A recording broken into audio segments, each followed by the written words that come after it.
guys, welcome back to the channel. Today we're going to be installing a jumper harness that will reverse the stop-start function on my Audi.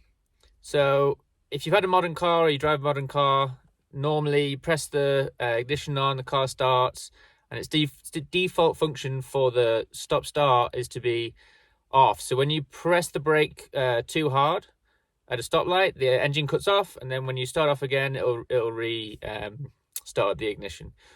Really does my head in. I've been trying to get round to pressing the button every time I get in the car. Do not like it at all. So I've looked into a few different ways of doing it, and I think this is the simplest one. I bought this before Christmas. It's a cable I got from AliExpress, I think it was. It's £41. Full disclosure, I have tried to fit this before. I came in, settled the video stuff up, gave it a go. The keys went into the radio, were so flimsy, wouldn't work, couldn't get the radio out, super frustrated. So I went back to the drawing board. I hit up Vincent from LV Performances, who I've been getting a lot of stuff from. He's great, treats you like a king. And this morning, they finally came in, so I went and picked them up. We've got the 4 official Audi keys in this bag.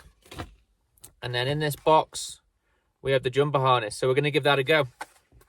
So in the box that it came with from AliExpress, I'll have a look. I don't remember if it's Alibaba or AliExpress. I'll put the link in the description below. But you get this jumper harness and these 2 keys. And they just slide in underneath here. And then it pulls this button tray out. Now, tried these. They are absolutely awful. So I'm going to throw them in the bin. And Vincent came through with the official Audi radio keys. So there's 4 in the kit. We only actually need 2. And the cool thing about these, it tells you right hand side top or left hand side top. So this is what the kit came with, this flimsy,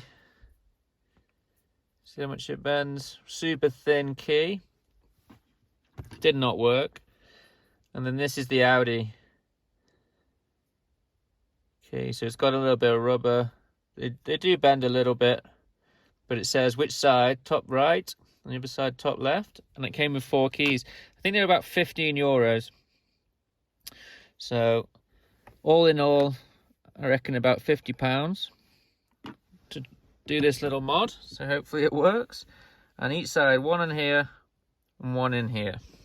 It's going to be hard to get at angle, so fingers crossed.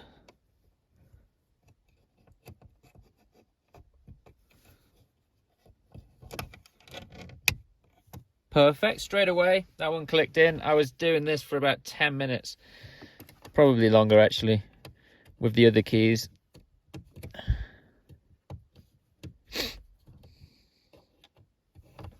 Okay, and the right one, spot on. Okay, ready, moment of truth.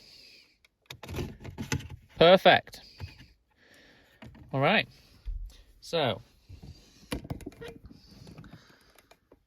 the harness, we're going to disconnect this, and then the harness goes in between there, push it back in, and then hopefully this button will be on when we start the car, and it shouldn't be permanently on. We should be able to flip between, so it basically reverses what it is from factory. Okay, radio's out, as you can see. Just going to pull these keys out, so to do that, press this metal thing here. Oh. There, click. And then you can take the key out. And then the same on the other side. Click. And then that key releases too. So, now we're going to plug the harness in.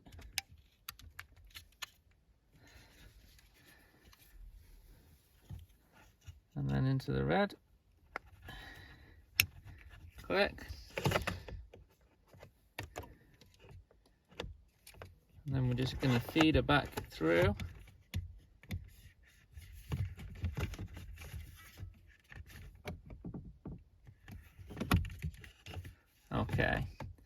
Now the reason we took the clips out is because if we push this radio bar back in, it won't, it'll still stay released. So it'll be able to be pulled back out. So what we're going to do is push it in now. It should click and then it won't come back out. Perfect. Okay, so as you can see, there is a flashing light. This is ignition off. I'm just sitting in the car right now. If we do turn the ignition on, the light is lit. So that is the start-stop function off, which is exactly what I wanted. That's what the cable said. And then if you do need to switch it the other way, or you want to, it works perfectly just like that. We turn the car off, and then on again. Ah, interesting. So because I've turned the start-stop function off, it doesn't reset when I turn the whole car off. Let's try one more time. So turn the ignition off. Stop flashing.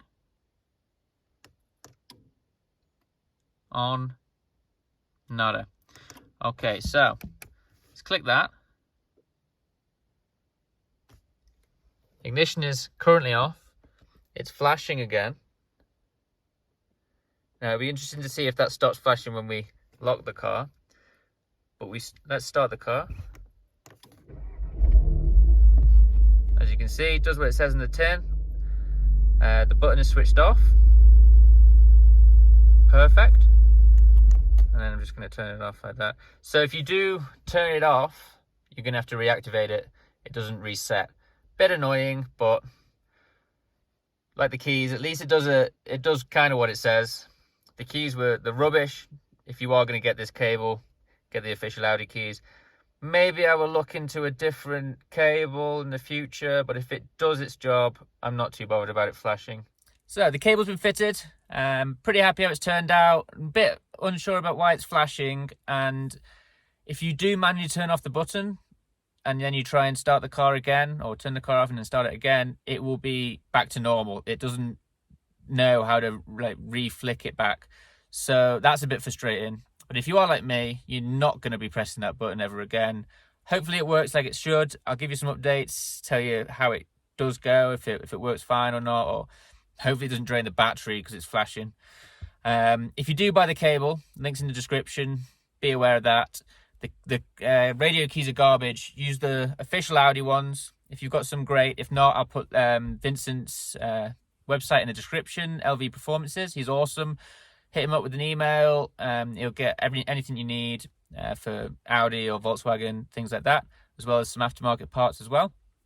If you like this video, please like, comment and subscribe, and see you in the next one.